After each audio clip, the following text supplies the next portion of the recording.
싱가포르는 오늘날 세계에서 가장 발전하고 번영하는 국가 중 하나입니다. 삶의 질과 환경 조건 측면에서 이 728평방킬로미터 규모의 섬나라는 세계 최초의 국가 중 하나입니다. 싱가포르는 아시아 기업의 수도로 불린다. 싱가포르는 50년 전만 해도 세계에서 가장 가난한 섬나라 중 하나였습니다. 그곳은 부서진 집, 지저분한 거리, 불규칙한 교통, 병자, 궁핍한 사람들로 붐볐습니다. 그 나라는 천연자원이 없고 범죄, 문맹, 부패로 가득 찬 나라였습니다. 그리고 이제 이 작은 섬은 현대 세계의 가장 중요한 무역 중심지가 되었습니다. 원더팩츠의 전체 에피소드를 시청하여 이 가난한 나라가 어떻게 그렇게 짧은 기간에 세계에서 가장 부유한 국가 중 하나로 성장했는지, 그리고 이러한 위치에 오르게 된 변화에 대해 알아보세요.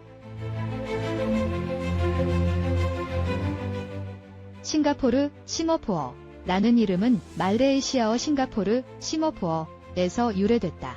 싱가포르라는 단어는 사자의 도시를 의미합니다. 전설에 따르면 싱가포르의 창시자는 사자 도시의 이름을 따서 자신의 왕국을 명명했다고 합니다. 섬에서 사자를 보고 그것이 행운의 상징이라고 생각했기 때문이다. 사자 물고기라고도 알려진 청새치는 싱가포르의 자부심과 용기의 상징입니다. 오래전 싱가포르가 바다의 도시 CCT로 알려졌을 때 큰 바다 폭풍이 닥쳤다고 합니다. 주민들은 하나님을 신뢰했습니다. 당시 주민들에 따르면 반은 사자이고 반은 물고기인 생물이 바다에서 나타나 폭풍을 물리치고 섬 주민들을 구했다고 합니다. 이후 청새치와 라이온피쉬는 싱가포르인들에게 자부심과 용기의 상징이 되었습니다. 영국이 싱가포르를 점령했을 때 싱가포르는 아시아의 주요 영국 해군 기지가 되었습니다. 당시 싱가포르는 영국 해군의 본거지였기 때문에 동양의 지브롤터로 불렸습니다. 1960년 영국이 아시아 지역에서 완전히 철수하자 많은 국가들이 독립을 쟁취했습니다. 당시 말레이시아, 싱가포르, 인도네시아 등 여러 이웃 국가가 독립했습니다. 1963년 8월 31일 영국은 싱가포르의 독립을 승인했습니다. 영국이 떠난 후 싱가포르의 중요성은 급격히 감소했습니다. 작은 섬과 가난한 어촌이 되어버린 것입니다. 사람들은 오로지 물고기를 잡아 생계를 유지했습니다. 게다가 이 섬은 인도네시아와 말레이시아라는 적대적인 두 국가에 의해 양면이 둘러싸여 있었습니다. 도시 주민 300만 명 중 대다수는 실업자였으며 그중 3분의 2는 빈민가에 살았습니다. 그 섬의 다른 문제로는 천연자원 부족, 열악한 물 공급 시스템, 취약한 인프라 등이 있었습니다. 당시 리관유는 싱가포르 총리로 선출됐고 영국으로부터 이 가난한 나라를 되돌리려면 말레이시아와 통합해야 한다는 조언을 받았다. 1963년 9월 16일 싱가포르는 말레이시아에 합병되었습니다. 싱가포르와 말레이시아가 합병되었을 때 모든 문제는 더욱 악화된 것처럼 보였습니다. 첫째, 말레이시아 정부는 싱가포르를 자국의 일부로 간주할 수 없었습니다. 반면에 싱가포르인은 중국인, 남인도인, 인도네시아인, 말레이시아인이 혼합되어 있었습니다. 그로 인해 백성들 사이에 단결이 이루어지지 않았습니다. 게다가 빈곤, 부패, 불안으로 인해 말레이시아와 이 지역의 문제는 나날이 악화되기 시작했습니다. 그동안 이관은 싱가포르 활성화를 위해 다양한 딜을 이어갔다. 그 후 말레이시아 총리 탱쿠 압두르랍, 탱코 아부도어레브은 싱가포르를 말레이시아의 일부로 유지하지 않기로 결정했습니다. 그리고 싱가포르의 저항에도 불구하고 1965년 8월 9일 말레이시아로부터 분리될 수밖에 없었습니다. 이날 리콴유 싱가포르 총리는 세계 언론 앞에서 눈물을 흘렸다. 그의 주요 관심사는 이 낙후된 지역을 어떻게 조직할 것인가였습니다. 이후 싱가포르는 발전하기 시작했다. 리관이 독립국가로 집권했을 당시 싱가포르의 1인당 국민소득은 $500에 불과했다. 게다가 천연자원도 없었습니다. 비록 식량 수요를 감당할 경작지가 부족했지만 이관의 목표는 국가를 더 좋게 만드는 것이었습니다. 그리고 이후 그는 대대적인 개혁을 시작했습니다. 리관은 처음에는 미국 원칙과 자유시장 경제를 채택했고 그 결과 싱가포르는 미국, 세계은행, IMF 등 금융기관의 혜택을 모두 누렸다. 그는 계속해서 이들 단체로부터 많은 재정 지원과 대출을 받았습니다. 그분은 황폐해진 항구의 활력을 불어넣으셨습니다.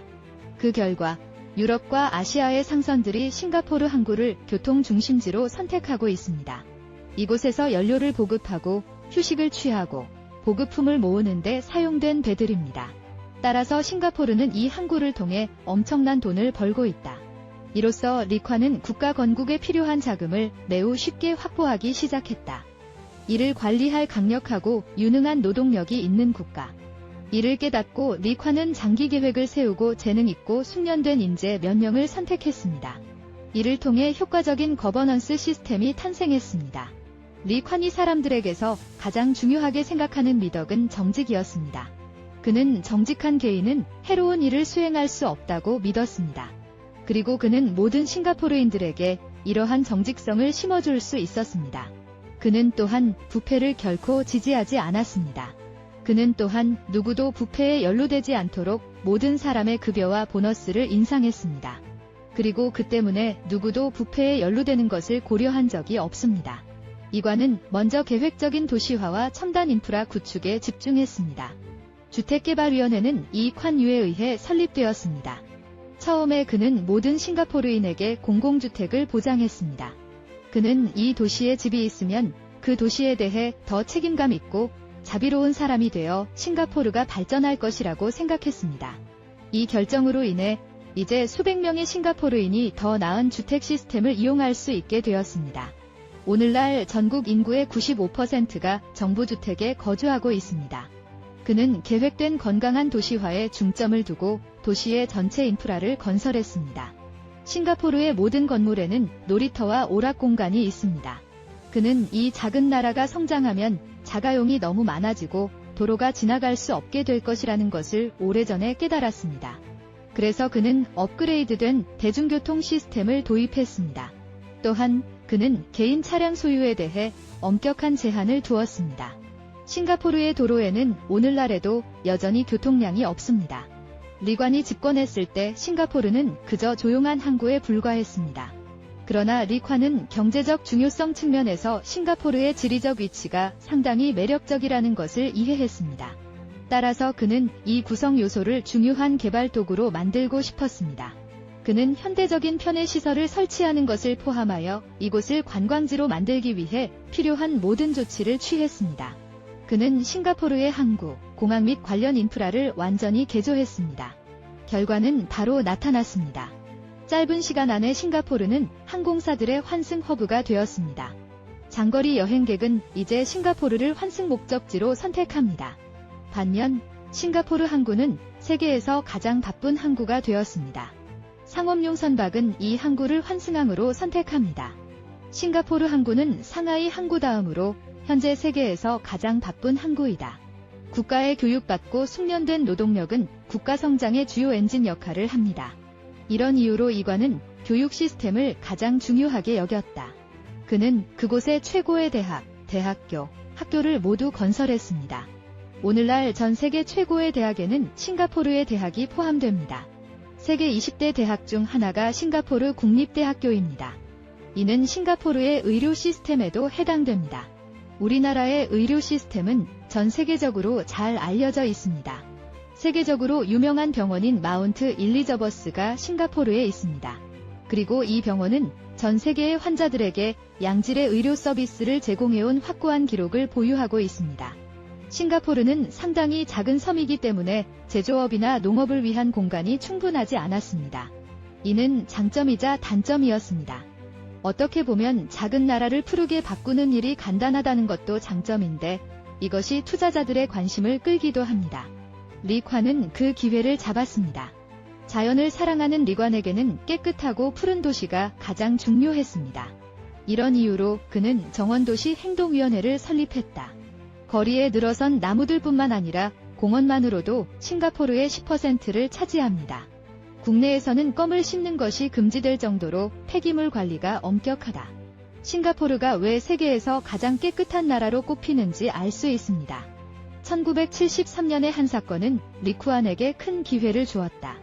당시 미국은 아랍 석유 시장을 장악하기 위해 보유금과의 관계를 끊고 달러를 교환수단으로 삼았다. 리콴은 이러한 상황을 이용했습니다. 그는 싱가포르를 선도적인 외환시장으로 끌어올렸습니다. 싱가포르는 아시아의 달러 시장을 설립하기 위해 필요한 절차를 밟음으로써 라이벌인 홍콩을 추월했습니다. 그 결과 싱가포르는 많은 돈을 벌기 시작했습니다.